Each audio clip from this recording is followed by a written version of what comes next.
Petites Étincelles 2022. J'espère que vous avez pu prendre soin de vous en cette fin d'année et que vous avez pu vous recentrer.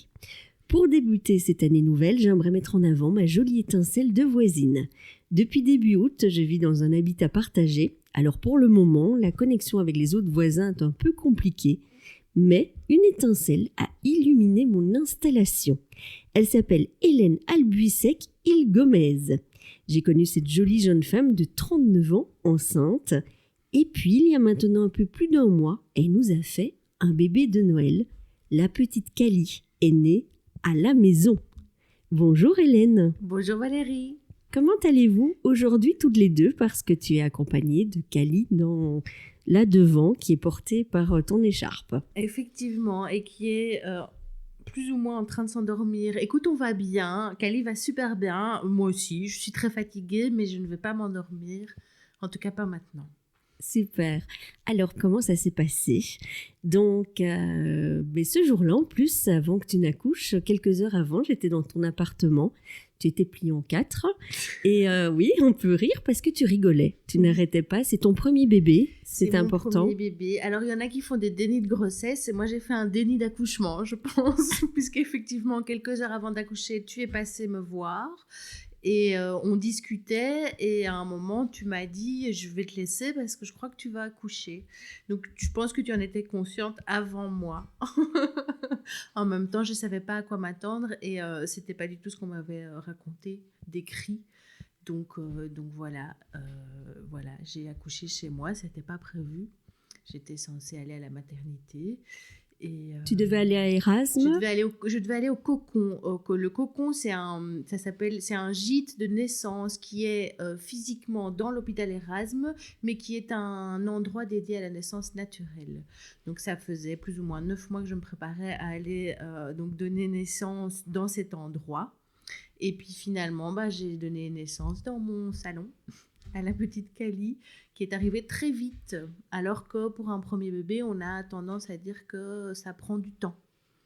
Donc, tu voulais un bébé naturel, tu as eu ton bébé naturel en accouchant à la maison. Voilà, et c'est vrai que l'accouchement à domicile a été une option. J'y avais pensé pendant ma grossesse, et puis pour des raisons pratiques, ça ne s'était pas fait. Enfin, j'avais trouvé une sage-femme qui était d'accord de m'accompagner pour accoucher à la maison. Et puis finalement la veille de notre premier rendez-vous, elle m'a appelée pour me dire que, qu'elle avait trop de patientes et qu'elle ne saurait pas m'accompagner. Et du coup je me suis tournée vers le Cocon. Mais du coup c'était une idée que j'avais, l'accouchement à domicile. Et finalement ça s'est passé comme ça. Eh bien voilà, donc tes rêves ont été exaucés. Absolument. Mais moi, je me suis inquiétée parce qu'effectivement, on s'est vu donc l'après-midi, t'étais pas bien, mais à la fois, t'es quelqu'un de toujours très souriante avec un second degré incroyable. Et puis, je pense que je suis allée voir un spectacle pour le boulot au Centre culturel Duc. Et quand je suis rentrée, mon compagnon m'a dit « Valérie, il y avait les ambulances, j'espère que Hélène va bien ». Et donc là, effectivement, je me suis inquiétée. Je t'ai envoyé un petit texto, tu m'as répondu assez vite et tu m'as dit « J'ai accouché à la maison ». Comment ça s'est passé, cet accouchement ? Explique-nous un peu, parce que ça doit quand même être flippant. Mais à aucun moment j'ai flippé. C'est d'ailleurs pour ça que j'ai été prise de court et que j'ai accouché à la maison. Donc c'est marrant que tu dises ça parce que c'était un des signaux. Donc moi vers 16h, j'ai téléphoné au Cocon pour dire voilà, en fait je suis en travail. Donc je vais appeler ma doula, qui est donc la dame qui m'accompagnait. Elle va venir et on va se mettre en route pour le Cocon. La sage-femme que j'ai eu au téléphone m'a dit écoute Hélène, tant que tu te sens en sécurité chez toi, reste chez toi. Parce que le truc aussi, c'est de ne pas arriver trop tôt à la maternité. Ce qui peut arriver, des faux départs, quoi. On arrive et on nous remballe chez nous. Et moi, à aucun moment, je me suis sentie en insécurité chez moi. Et à aucun moment, j'ai flippé, en fait. Après, j'étais très occupée. J'ai nettoyé toute la maison, toute la journée, ce qui est un signe aussi qu'on est en train d'accoucher. Donc voilà, donc tu es passé me voir, je pense, vers 14-15 heures. Oui, puis tu avais aussi des envies. Tu me disais, je t'avais acheté du coca. Tu me dis, ça m'arrive jamais. Donc, tu m'as demandé que je t'achète du coca et tu m'as dit, je bois jamais ce genre de choses. Effectivement, effectivement, tu me le rappelles maintenant, j'avais oublié. Donc, vers 16h, j'appelle le Cocon, je leur dis, voilà, j'appelle la doula. Une fois qu'elle arrive, on se met en route pour la maternité. Elles me disent, ok, mais tant que tu te sens bien chez toi, il n'y a pas le feu, comme on dit. Et en fait, donc, j'appelle ma doula à 16h et elle a mis une petite heure pour venir, ce qui n'était pas prévu. Il y avait du trafic. Et c'est vrai que le travail a commencé à s'emballer à ce moment-là et j'ai commencé à avoir des contractions hyper rapprochées et je me suis même demandé comment j'allais réussir à lui ouvrir la porte. Et vers 17h, entre 2 contractions, j'ai réussi à lui ouvrir la porte. Là, j'ai de nouveau une contraction, elle attend que ça passe et puis elle me demande... entre 2 contractions, est-ce que tu vas pouvoir mettre tes chaussures et aller à la voiture? Et là, je la regarde et je lui dis non. Et donc, ce qu'elle a fait, elle, c'est qu'elle a rappelé le cocon pour expliquer où on en était et pour dire qu'on allait appeler une ambulance. Parce qu'en voiture, ça aurait été... Enfin, voilà, c'était pas possible. Sur le temps que l'ambulance a mis pour venir, c'est-à-dire environ une demi-heure, là, le travail s'est encore plus emballé. Et donc, j'ai eu droit à la même scène, c'est-à-dire que le pompier arrive... Il attend que la contraction se calme et entre 2 contractions, il me demande « Madame, est-ce que vous pensez qu'on va pouvoir vous installer sur la civière ?» Et là, je l'ai regardé et j'ai crié « Elle arrive !» Et donc, et 1 heure plus tard, elle était là, quoi. Et donc, on a juste eu le temps de me mettre en PLS, comme on dit, hein, en position latérale de sécurité, dans ma cuisine. Pour la petite anecdote, enfin... le long d'une étagère où je range des disques et donc elle est née devant le disque de Grace Jones, devant un disque de Grace Jones pour la petite anecdote, entre un disque de Grace Jones et un disque de Nina Simone. Et voilà, et elle arrivait super vite en fait, mais à ce moment-là, bon, donner naissance, c'est une expérience surnaturelle. On n'est plus dans le mental, donc le corps prend le dessus. D'ailleurs, j'avais les yeux fermés pendant tout le moment de l'accouchement. Je criais très très fort. Et voilà quoi, je sais pas le... Mais de côté sur une civière, t'es sur quoi? Non, je suis par terre. Je suis par terre. En fait, on n'a pas eu le temps de quoi que ce soit, en fait. Mon corps a pris le dessus, je me suis couchée par terre, ils m'ont enlevé mes vêtements, et puis en 2 poussées, le bébé est arrivé, quoi. Et eux, ils n'ont eu le temps que de regarder, en fait. Et alors, pour l'anecdote, c'était 2 pompiers qui n'avaient jamais fait d'accouchement de leur vie. Et sur l'entrefaite, il y a l'ambulance qui est arrivée, avec donc les ambulanciers et un médecin urgentiste. Et donc, effectivement, en quelques minutes, il y avait, je crois, 6-7 personnes dans ma cuisine, mais toutes spectatrices, quoi. Donc voilà, moi, j'étais juste en train d'accoucher.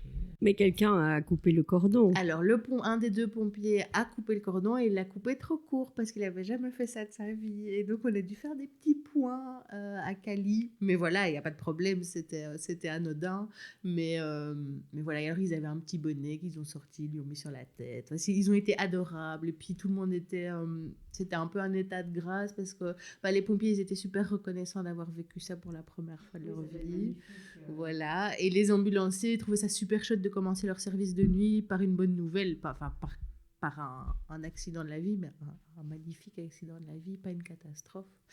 Et une fois que j'ai accouché, là, ils ont pu me mettre sur la civière et on est quand même parti finalement à la maternité, quoi.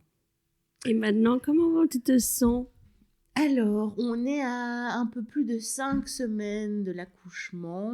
Je suis très fatiguée, mais je suis très heureuse, évidemment, parce que voilà, j'ai un petit bébé bonheur donc, qui est en train de dormir sur moi, là.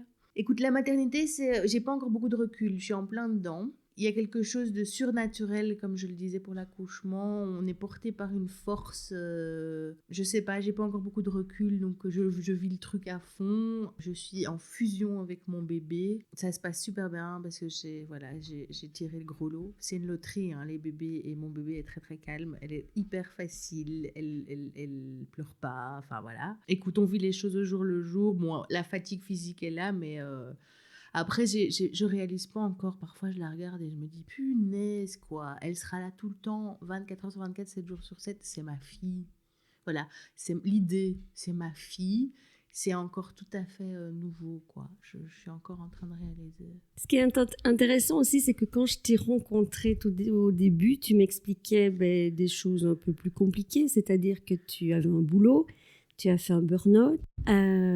Voilà, maintenant, tu te retrouves aussi dans un nouvel appart. C'est tout à fait autre chose.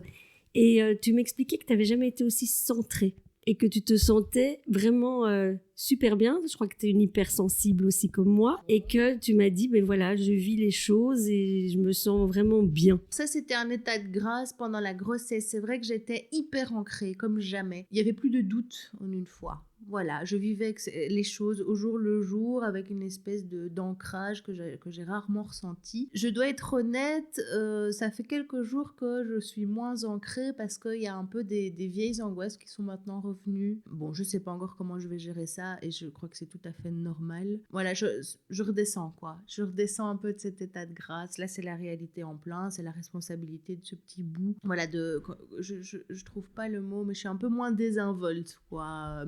Mais voilà, c'est un travail sur soi après pour retrouver le centrage. C'est la vie, quoi. C'est la vie qui continue, en fait. Mais c'est vrai que j'ai expérimenté pendant la grossesse. Pourtant, une grossesse, c'est pas non plus de tout repos. Surtout que je l'ai vécu seule. Donc, il y avait des moments, c'était éprouvant. Puis, il y a eu, déménager quand on est enceinte. Enfin, tout ça, c'est pas anodin. Mais malgré tout, je traversais comme ça tous les événements avec une espèce de confiance inébranlable. Ouais, c'était chouette à expérimenter, à ressentir. Oui, parce qu'on va en parler. C'est un petit bébé qui a un papa, qui connaît son papa, mais tu es une maman solo. Voilà, donc on a, avec son papa, jamais été en couple. C'est un bébé surprise. Voilà, et en même temps, moi, ça faisait quelques années que j'avais un désir d'enfant énorme, mais je ne rencontrais pas l'homme idéal. Enfin voilà, donc je suis pas en couple et voilà, ce bébé, c'est une surprise. Et puis c'est une métisse Kali, elle est donc à moitié congolaise et donc son papa est congolais. Et enfin voilà, elle va être métisse, donc ça c'est une réalité aussi. Il y a toute une partie de son histoire, d'où elle vient, je vais pas pouvoir lui transmettre, et c'est important qu'elle ait des liens avec sa communauté. Je fais confiance à la vie, les choses se mettront en place. Mais c'est ça qui est bien souvent avec toi aussi, c'est je fais confiance en la vie. Alors maintenant, effectivement, tu me disais, il y a ce côté moins facile, mais c'est normal, tu as accouché, il y a les émotions qui reviennent. Il y a peut-être un petit baby blues qui peut arriver, c'est possible aussi. Donc, et puis, on a vu une période très, très, très, très anxiogène. Donc, c'est normal que tu te poses aussi des questions. Ouais, c'est un peu ce qu'on vit est clairement anxiogène. Et là, j'étais un peu dans ma bulle. Et là, je redescends. Et je redescends dans cette réalité qui est effectivement, c'est un peu vertigineux ce qui nous arrive. Le fait de continuer à avoir des projets alors qu'on ne sait pas de quoi demain est fait. Et que ça part un peu en cacahuète à tous les niveaux, effectivement, là ça... là, alors que j'étais dans une bulle pendant que j'étais enceinte, là, on y est, quoi. C'est un petit bébé qui est né dans ces énergies-là, qui va grandir dans ce monde qui est tout à fait incertain, qui est en train clairement de se casser la figure, et on sait pas ce qu'il y aura après. Et je sais pas ce qu'elle est venue faire maintenant là-dedans, quoi. C'est qu'elle est venue t'apporter et apporter de la lumière, parce que c'est déjà un bébé très lumineux. C'est un bébé super lumineux, ultra ancré, pour le coup, super incarné, super zen, très éveillé, avec des grands yeux. Elle dort pas beaucoup, on sent qu'elle veut en être, qu'elle a déjà plein de choses à raconter. Et donc oui, elle est clairement, elle sait pourquoi elle est arrivée maintenant, et effectivement, elle apporte beaucoup de lumière, et c'est un cadeau en fait. C'est un cadeau de la vie, l'expression c'est ça en fait, c'est un cadeau de la vie. Et puis c'est aussi la vie qui continue envers et contre tout, malgré ce qu'on vit, malgré le climat actuel. Alors toi, pour expliquer un peu ton parcours, tu viens d'où? Tu as fait quoi comme études, etc. Alors, moi, je ne suis pas bruxelloise à la base, je viens de la campagne, mais j'ai quitté ma campagne très très vite. À 17 ans, je suis partie à l'autre bout du monde, j'ai toujours aimé voyager, j'ai pas attendu très longtemps pour faire un grand voyage. Donc je suis partie en Amérique du Sud, en Équateur, pendant 1 an. Et puis je suis revenue et j'ai fait des études en philologie romane. Et j'ai toujours eu une fibre sociale très développée. Moi, je voulais changer le monde quand j'étais adolescente. Moi aussi. J'en suis un peu revenue. Oui. C'est pas possible, en fait. Enfin, à l'impossible, nul n'est tenu, mais je crois que voilà, je vois plus petit. Donc, et alors très vite, je me suis dit, ok, moi j'ai envie de faire un métier, j'ai envie de bosser dans le social, mais avec cette formation littéraire. Et du coup, j'ai commencé à donner des cours d'alphabétisation à des adultes, à des primo-arrivants, à des chercheurs d'emploi, à des jeunes en décrochage scolaire ou qui avaient fait un petit passage par la prison. Voilà, ce type de public-là, très multiculturel. Et qui avait des parcours de vie pas faciles. Et j'ai fait ça pendant une petite quinzaine d'années. Alors, je me suis beaucoup donnée, donc comme tu le disais plus tôt, je suis quelqu'un d'hypersensible. Et donc, c'est vrai que j'avais du mal à mettre des limites. Et il y a un moment, c'était trop. Voilà, les réalités que je côtoyais, les énergies que je côtoyais ont fini par me faire du mal, en fait. Alors, pas que le public en question avec lequel je travaillais, mais les environnements de travail, en fait, qui sont... Voilà, je trouve que le monde du travail, c'est pas toujours un monde bienveillant. On a envie de faire du bon boulot, mais il y a la réalité à côté, il y a notamment la réalité des subsides, enfin voilà, tout ce qui est lié au travail social, hein, où sur la fin, on devait aussi faire du chiffre, en fait.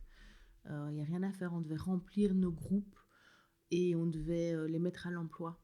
Alors que clairement, avant d'avoir un projet professionnel, ce public-là, il doit avoir un projet de vie. Et c'est ça on doit être là pour les aider à se réconcilier avec la vie et pas à trouver un boulot. C'est une réalité économique qu'on nous impose de l'extérieur. Et donc tout ça a fait que j'ai commencé à perdre pied, en fait. Et j'ai fait un méga burn-out. Mais vraiment, j'ai été très loin mais c'est mon tempérament. Je me suis vraiment pas arrêtée à temps, en fait. J'ai vraiment été jusqu'au bout. J'ai même eu un accident, en fait. Je me suis cassé le pied. Et ça, c'était vraiment... j'avais plus le choix, je pouvais plus bouger, en fait. Et... Petite Cali se réveille. Petite Kelly se réveille au moment où j'ai dit que j'ai eu un accident. C'est un signe. Voilà, donc en fait, littéralement, je me suis triplement fracturé le pied. Donc, tu es obligée de t'arrêter. Donc, j'ai été obligée de lever le pied, d'arrêter, C'est ça. en fait. Sinon, sans ça, je crois que j'aurais encore continué longtemps en n'étant pas bien, quoi. Donc, fracture du pied qui m'oblige à m'arrêter, à lever le pied, littéralement. Et là, mon monde s'effondre. Mais littéralement, parce qu'à cette époque-là, il y a même le plafond de ma salle de bain de mon ancien appartement qui s'est ouvert en deux.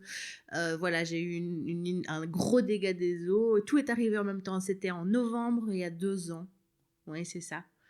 Donc je craque, je me casse le pied, le plafond s'effondre, j'arrête de bosser, certificat médical, stop, quoi. Et là, 1 an de congé maladie. Et l'année passée, au mois de novembre, du jour au lendemain, alors la crise Coco était passée par là, hein, les confinements, etc., le système qui commence à dysfonctionner de plus belle. Et sans crier gare, je reçois une lettre de la mutuelle qui me dit que je dois le lundi suivant retourner travailler, que je ne suis plus apte... Enfin, que je suis apte à retourner travailler, alors que je n'avais été vue par aucun médecin de la mutuelle, etc. Pas de médecin conseil, rien du tout. On allait de confinement en confinement, et en fait, j'avais chaque fois des rendez-vous avec le médecin conseil qui était fixé et qui, 2-3 jours avant, étaient annulés à cause du Covid. Et donc, j'ai eu comme ça plusieurs convocations annulées en dernière minute, et jusqu'à recevoir cette lettre qui sortait de nulle part, sans aucun moyen de recours. Et donc là, d'une rebelote, le monde qui s'effondre, quoi, parce que j'étais absolument pas apte à retourner, certainement pas retourner travailler au même endroit, là où ça dysfonctionnait complètement. Et c'est vrai que c'est encore un peu douloureux pour moi de parler de tout ça, parce que j'ai pas du tout évoqué le fait que j'ai été harcelée quand même sur mon lieu de travail par ma direction. Voilà, parenthèse. Donc il était hors de question que je retourne travailler dans le même environnement de travail. Et là, j'ai été voir la médecine du travail qui a tout à fait entendu ce que j'avais à dire, qui a vu mon état, qui vraiment a pris en considération qui j'étais, ce que j'avais vécu, et qui a plaidé en ma faveur, donc qui a contacté mes ressources humaines et qui leur a dit voilà, c'est hors de question, elle ne reviendra pas. Et donc, j'ai eu un C4 pour force majeure. Alors pourquoi je raconte tout ça? Parce qu'il n'y a pas de hasard pour moi dans la vie et moi qui avais envie d'un enfant depuis des années et voilà, ça n'arrivait pas, eh bien, 2-3 mois plus tard, j'étais enceinte. Pendant le Covid, allez, par hasard, non, voilà, oui. Voilà, appelons hasard en sachant ce qu'on met derrière le mot hasard, mais effectivement, donc en plein hiver, en plein confinement, en plein Covid, alors que j'étais pas en couple, eh ben voilà, ce bébé est arrivé. Et ce bébé il est arrivé parce que je crois que j'étais sortie d'une situation dans laquelle j'étais hyper mal depuis des années, quoi, et que c'était le début de la reconstruction, le début d'un nouveau monde, le début d'une... Je dis souvent que j'ai commencé à vivre à ce moment-là, en fait. Donc, il n'y a pas si longtemps que ça. Et Cali se Et réveille. Cali se réveille, elle confirme, tu confirmes? Oui. Comment ça fait de gérer un bébé toute seule?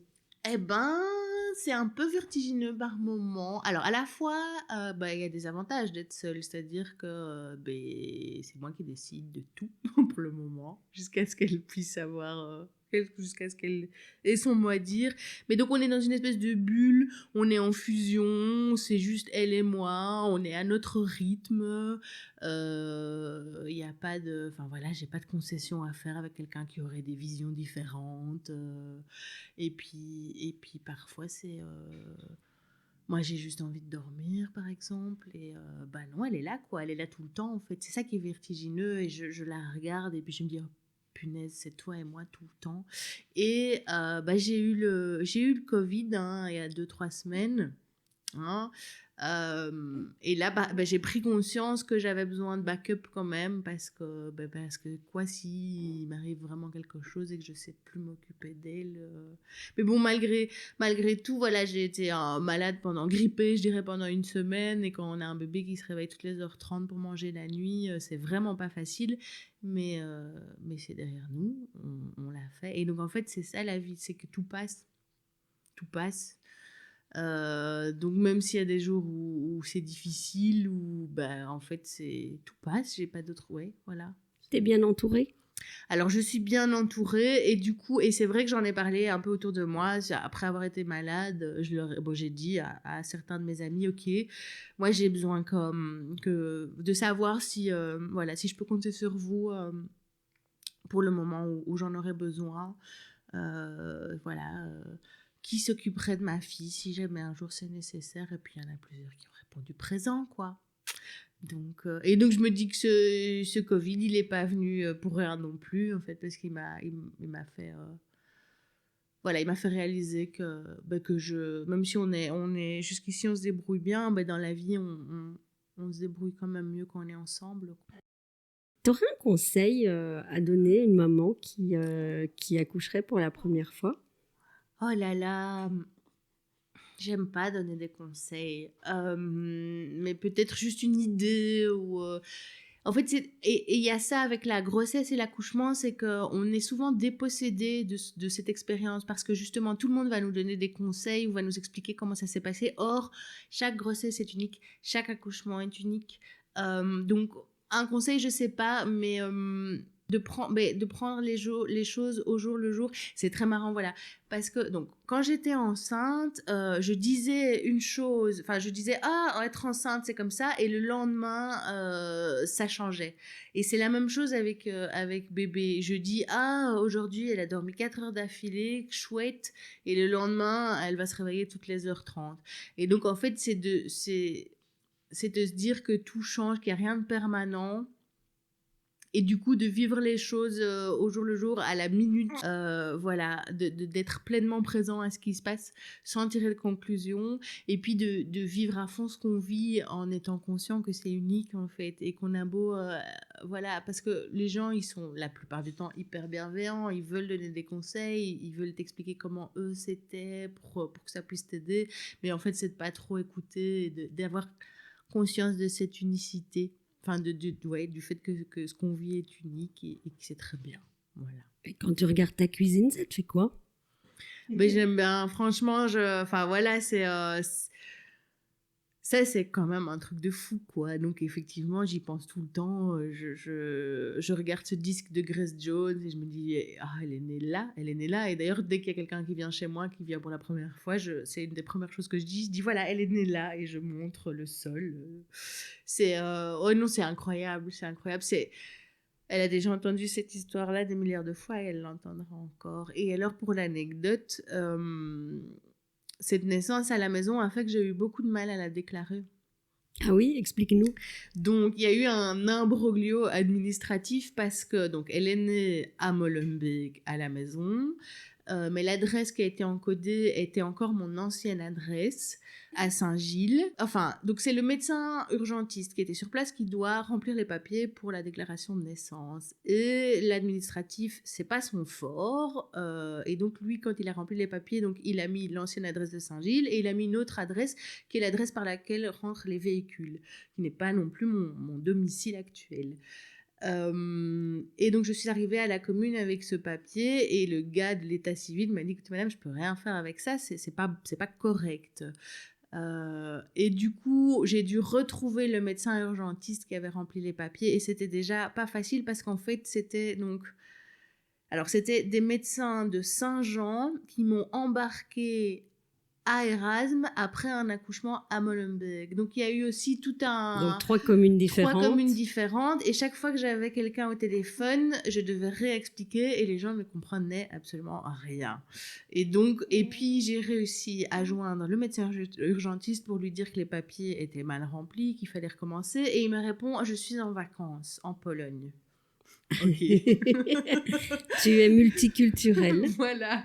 Et du coup, elle a finalement... Donc, normalement, la déclaration de naissance, ça doit être fait dans les 2 semaines qui suivent la naissance, maximum. Et elle a été déclarée le 24 décembre. Ben, comme je disais, c'est pour ça qu'on fait aussi ce podcast, c'est un bébé de Noël. Voilà. Donc, elle existe aux yeux de l'État depuis le 24 décembre. Avant ça, c'était juste elle et moi. Et voilà, je trouve ça assez drôle aussi, quoi. C'est particulier comme naissance. C'est pas une naissance anodine, c'est pas un contexte anodin. Pour terminer, quelles sont tes petites étincelles de vie? À part Cali maintenant. Oh là là, les rencontres humaines, et notamment t'avoir rencontré ici, dans ce nouvel habitat. Donc voilà, continuer à créer du lien. L'humain, pour moi l'humain c'est le plus important. Après les petites étincelles c'est quand je mets de la musique voilà, et que je danse un peu dans mon salon. Pour le moment comme on est obligé de par la situation de se recentrer, voilà, il y a moins de distractions, c'est des choses comme ça, c'est écouter de la musique, c'est lire un bon bouquin, c'est rencontrer, croiser quelqu'un et créer du lien et voilà. Merci Hélène, je pense que Cali a faim. En effet. Merci vraiment du fond du cœur et puis on vous souhaite le meilleur à toutes les deux. Merci beaucoup Valérie. Avec plaisir.